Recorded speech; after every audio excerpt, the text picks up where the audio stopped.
Hey everyone, Kevin Muldoon here again. What I'd like to do in this video is just give you a little story about something that happened today and yesterday, and it's about delivering good customer service and receiving good customer service.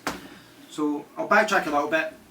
A few days ago I asked a question on YouTube to the community and Rise forums about how much you spend on website hosting. So a few of the members were discussing how much we spend, etc. And the hosting setup that I use is I've got an OVH server. I've got a server with a company called OVH, and I spend $129 for this dedicated server. But OVH do not provide managed support. They don't help me with the server in any way. They just host it for me. You know, they've got the physical hardware for me. And what I do is I pay a separate company, a server management company, to manage that server. Now the company that I use is called Server Surgeon, serversurgeon.com, you can visit them. And they charge $65 a month to manage my server. So if I've got any problems at all with the server, anything related with the hosting side of things, I open a ticket and they will respond and they'll resolve the situation. Doesn't matter how many tickets you open and all that, you know, it's very good that way. Now, I've been very happy with the service up until now, very, very happy. And I've been using them since last June or July or something like that. The thing is, it's kind of strange, but like if you've got a hosting set up and you're paying, say, $20 to $30 a month for hosting and support, then you don't really think of them separately. You know, even if you don't open any support tickets, if your websites are hosted and everything's quick, then you're happy. But see, when you pay for things separately, you kind of value them more. So, you know, I pay for my server to this company and I pay for managing the server to this company. Now the beauty of that setup is I'm really happy with the hardware. I'm really happy with the performance that OVH provides. You know, they give great security, it's really fast network and all that. So I don't see myself moving there. And the way that it's set up, it's actually good that it's unmanaged, because if this server management company isn't good, you can take your business elsewhere. You can change your server management company 2-3 times a month if you really wanted to. You know, I don't want to do that, but I mean, you do have that option. It's not like if you're with a company and you pay like $100 a month to a website hosting company and it's managed, then if you're not happy with the support, you need to move all your websites as well. I don't need to do that. You know, I can keep my websites there for years and just change the server management company. So I really like this setup where I keep the support and the actual physical hardware of the hosting separate. It really works well for me. And I'm surprised more people don't do it actually. Now, the thing is, because you pay for it separately, you do kind of value it more, because there's certain months that you're paying for the support and you're not using it. Now, up until yesterday, I hadn't opened any support ticket for more than 3 months. So it's close to $200 I've paid to them over the last 3 months, and they've not done anything. Now, that is not their fault. That's my fault for not opening a ticket. But the fact that they've not did anything is actually quite good. It means that my server's running smoothly. The thing is, I do like having that peace of mind, so it's not like they're ripping me off. You know, if I do open a ticket, they respond, and it's peace of mind. If anything happens, if my server goes down, I can open a ticket and they can resolve it. But in saying that, yesterday I was talking to Alex on the forums, and he was asking some questions about hosting and was thinking about moving to a different hosting provider. So I said if he was stuck, you could use my hosting space temporarily. You know, you could use it and just transfer there just briefly until he finds a hosting company, because he wanted to move away from SiteGround. So to help him do that, I opened 2 support tickets with Server Surgeon, and one of them was about cPanel wasn't displaying properly, and the other one was about an SSL certificate and whether they could install it for me, because it's not something I've did before. And for the SSL certificate, they said right away, no, we don't do this. And for the cPanel thing, they said, no, this doesn't look like it's an issue with the hosting. You know, it looks like it's an issue. I think they eventually said it was an issue with Cloudflare or something else. So whilst they didn't help me, they did kind of point me in the right direction, I suppose. But I then had to go and spend quite a bit of time finding out what was causing the problem for that, for cPanel not displaying images and all that. And then I had to resolve it on my own. So essentially, I'd, you know, not opened a ticket for 3 months. In fact, I was looking at the tickets there. The last time I opened a ticket was, I opened one in September about the same email problem thing that I'd raised a few months back. But I didn't open any tickets in October, so I paid, I hadn't used them. The server went down on the 3rd of November, so I raised a support ticket about that. And that's one thing I would say is, with their $65 a month plan, they offer 24/7 monitoring of server and services with 10-minute live response time. If there's anyone from Server Surgeon watching this, please take that down from your website, because you don't offer that. So please stop lying, because that is not something that they offer in the service. I've had my server down more than 10 minutes and I've never been alerted by them ever. So I don't know why they say that. But that's me nitpicking, because I use a different uptime monitoring service, so it's not a big issue. I've got another service that emails me when my server is down. But since that in November, more than 3 months ago, I hadn't opened a ticket.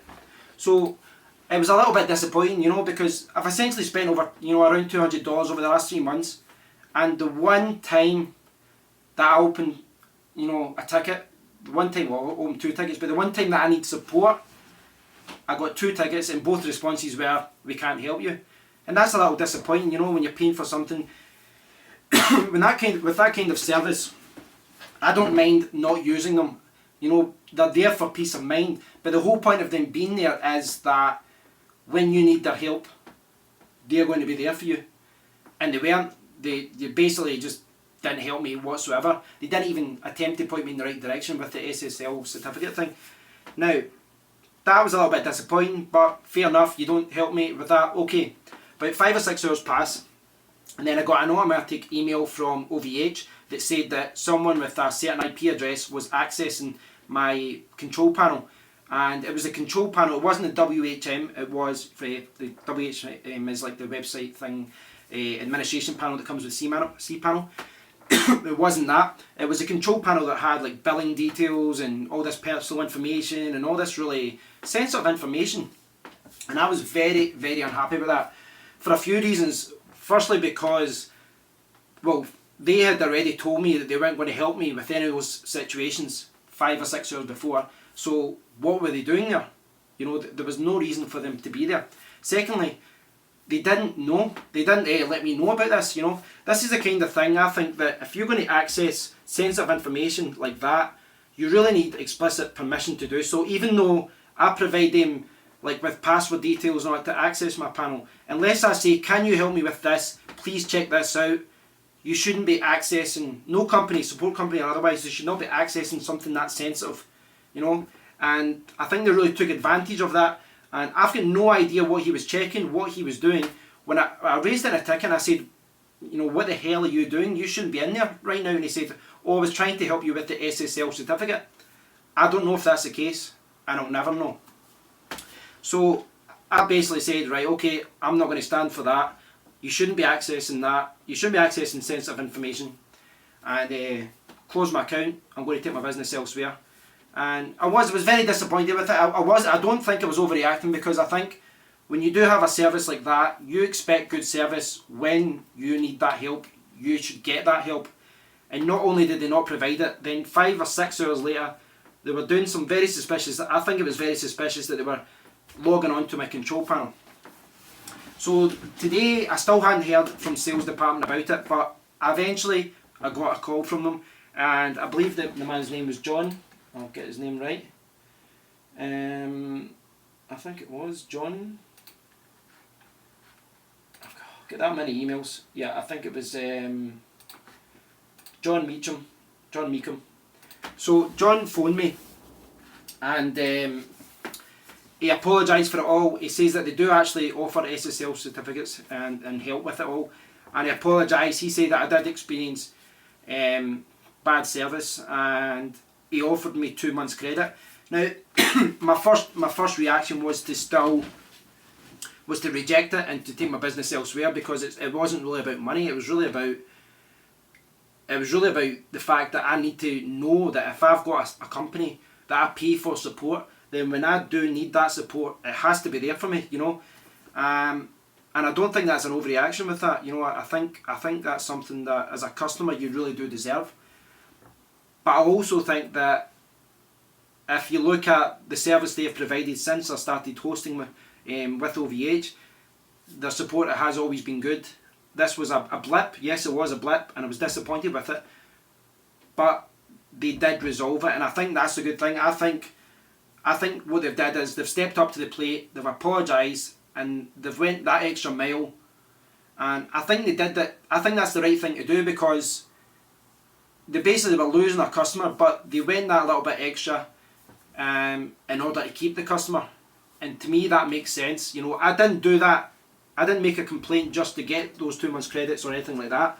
But I did need a gesture. Even the phone call. To be honest, the phone call probably would have been enough for me to stay with them. Just the fact that I realised that there's someone human at the end who values my business, that would have been enough.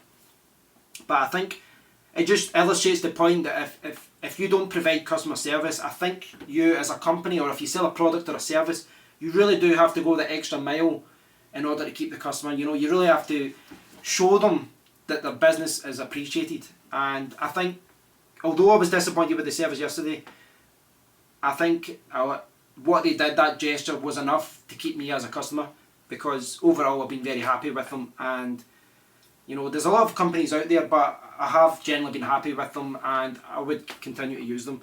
Now obviously, again, I always have that option, you know, if I'm not happy with the service again in the future, I can go elsewhere, but I have been happy with them since using them last year. So I think getting bad service one day and getting, you know, receiving 2 months credit and an apology, I think that was sufficient, and I'm happy to just kind of move on.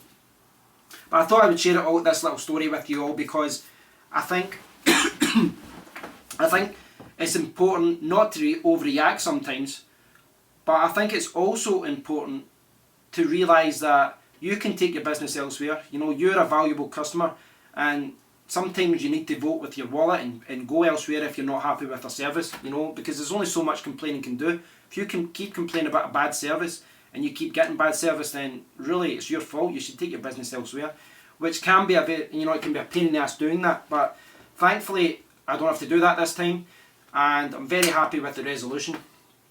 But I hope you've enjoyed this little story, and you know, I'm sure all of you have been through this kind of thing before if you work online, whether through website hosting or domains or any service that you pay for online.